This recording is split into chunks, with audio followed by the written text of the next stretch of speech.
trying to pull off an infinite number of miracles inside the round-the-clock volunteer effort to save Afghans. This time, though, their connection inside the airport gates was able to make it happen. She dressed her baby daughter in yellow so she could be spotted in the chaotic crowds outside the Kabul airport. The Marines had been sent a photo of the baby in a WhatsApp group and knew to look for her colorful outfit.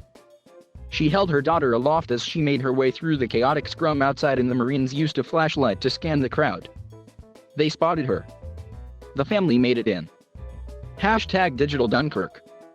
Some are calling their efforts a #Digital Dunkirk, a nod to the World War II evacuation effort that commissioned civilian boats to save Allied troops. One of the umbrella efforts is titled, and others are calling it #AfghanEvac.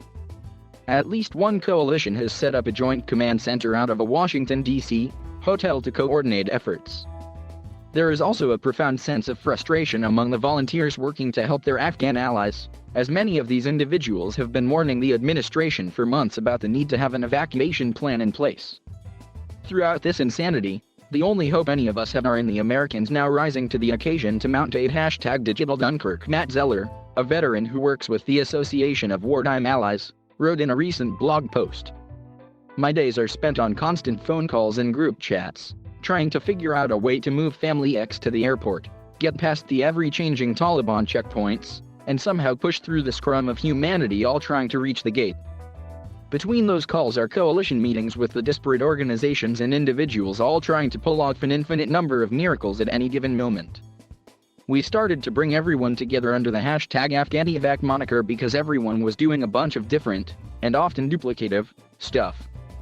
We didn't need more groups. We needed to add capacity and streamline efforts so that everyone is working from the same sheet of music, said Sean Vandiver, who served in the Navy for 12 years and founded the San Diego chapter of the Truman National Security Project. We needed to deconflict to make everyone's efforts more safe and efficient.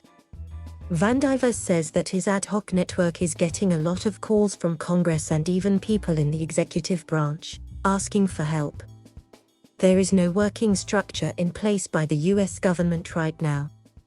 It is the ad hoc effort that is producing real results, explained one Capitol Hill staffer. Volunteers and staff from various advocacy and veterans groups are working out of a hotel in the nation's capital to connect all the dots we're taking in, said Lexi Rock, the communications director for the Independence Fund. I would say we probably have, at any given point, 20 to 25 people, the majority volunteering aside from their day job. They've been working around the clock and they haven't slept for hours, getting these charter flights and just connecting all the dots. So it's an impressive operation given that this is kind of uncharted territory for all of us, she said. The administration has evacuated 82,300 people on US military and coalition flights since August 14, the White House said Wednesday morning. The State Department set up a task force to work on this, and they are also working closely with the Pentagon. Fears thousands will be left behind. However, Afghans bound for these flights still have to make the perilous journey to the airport, around Taliban checkpoints and through the crowds.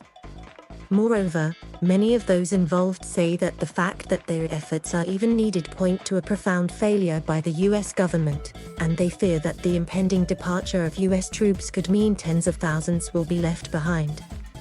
The Biden administration and the government as a whole should have seen this coming. They should have done capacity planning and properly forecasted what it would have taken to evacuate all Americans and Afghan allies, by location, he said.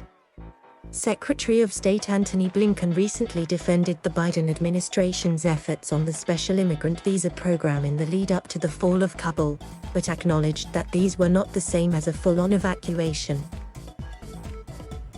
The US is not communicating through third parties related to HKIA access, nor does the USG endorse any third parties claiming to provide access to HKIA, they said, adding that all interested parties should visit their Afghanistan inquiries page and follow the instruction there. For many of the veterans involved in the effort, the work feels like a moral imperative. Our work will not make up for the failure of America's war in Afghanistan, but there is something redemptive and human about this mission, alleviating suffering rather than causing it, Edstrom said. Some people in this group have cited that this is some of the finest work they have done in their lives. and doing this feels far more connected to helping people than did my on the ground when I was deployed as an infantry officer. This is so deeply personal for us because to those of us who served with the Afghans, lived among them, and were welcomed into their homes and culture by them, to us there is no us in them. There is only us, Zeller wrote. They are us. Leaving one of them behind is akin to leaving an American behind.